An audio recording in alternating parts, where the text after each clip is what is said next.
Hi, today we're going to review the Ocean Deck Tarot. Bago to. Binili ko siya sa US. So, check natin. Ito yung code niya sa US. XSYLOHXL.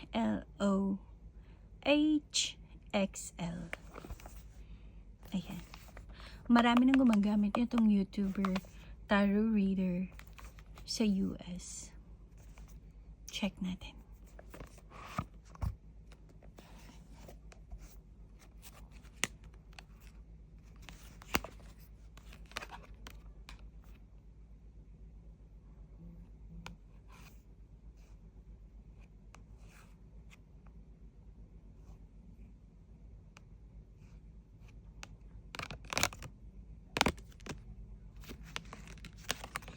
So, ito yung kanyang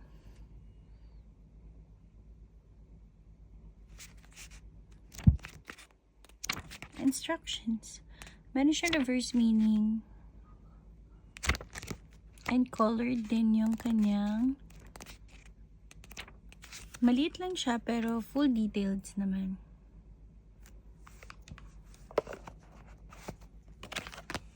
So, ito lang yung extra card niya.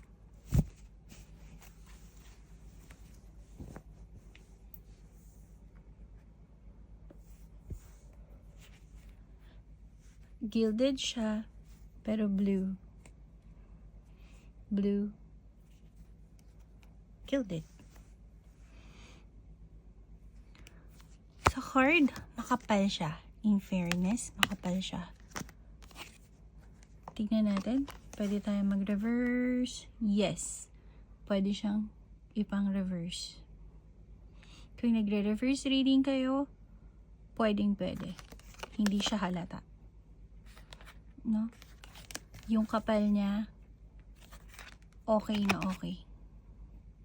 Hindi siya nagbe-bend agad.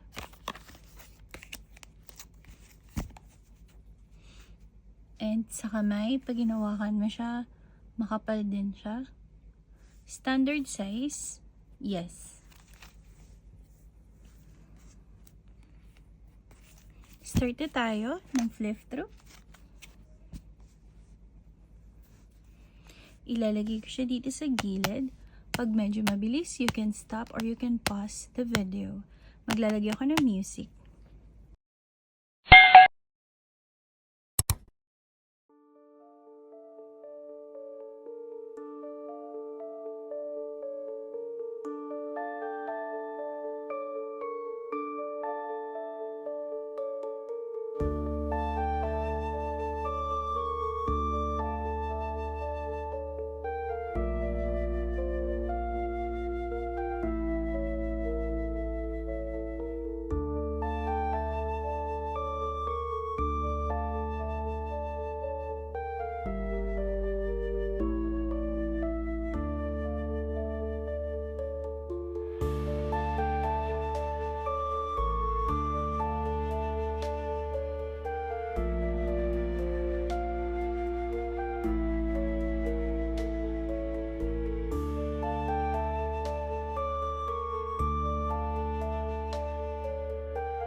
So, yun.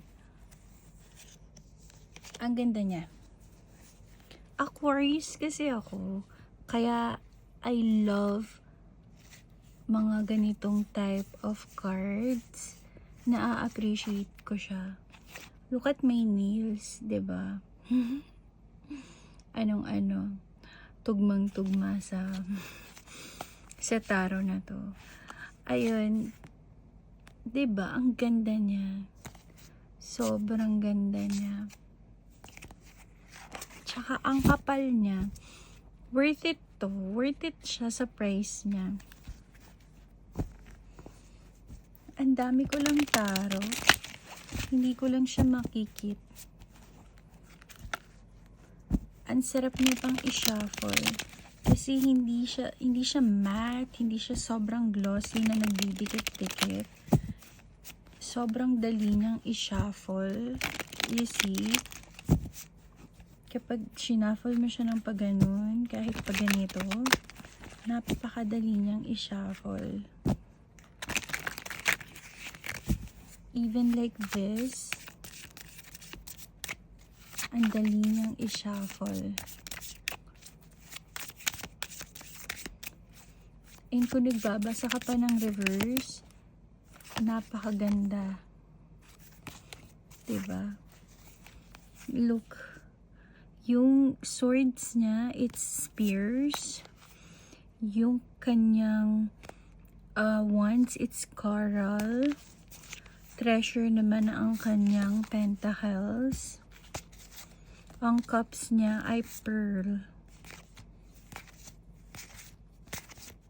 Madali naman siyang tandaan. At saka yung images niya, ang ganda. Madali kayong makaka-resonate. Especially if you're an Aquarius. Ang ganda. Nakita niyo. No wonder maraming tarot readers na YouTuber ang gumagamit nito. Marami na akong nakikitang mga YouTubers na tarot reader talaga na gumagamit na nito sa pagre-read nila. Ang dali niya i-shuffle, oh. Ang sarap niya i-shuffle. However, sa dami ko ng tarot, I don't have a choice but to sell it through my Shopee. So, abangan nyo na lang. Nasa Shopee na to soon. Ayan. For me, 10 out of 10. I love this. No? I love this Ocean Tarot deck. 10 out of 10. Thumbs up. If you have any tarot in mind, Lenormand or oracles that you want me to review, just let me know. Unahin natin siya if meron ako. If not, I'll try my best to find it and then let's review it. Thank you and have a great day. Bye!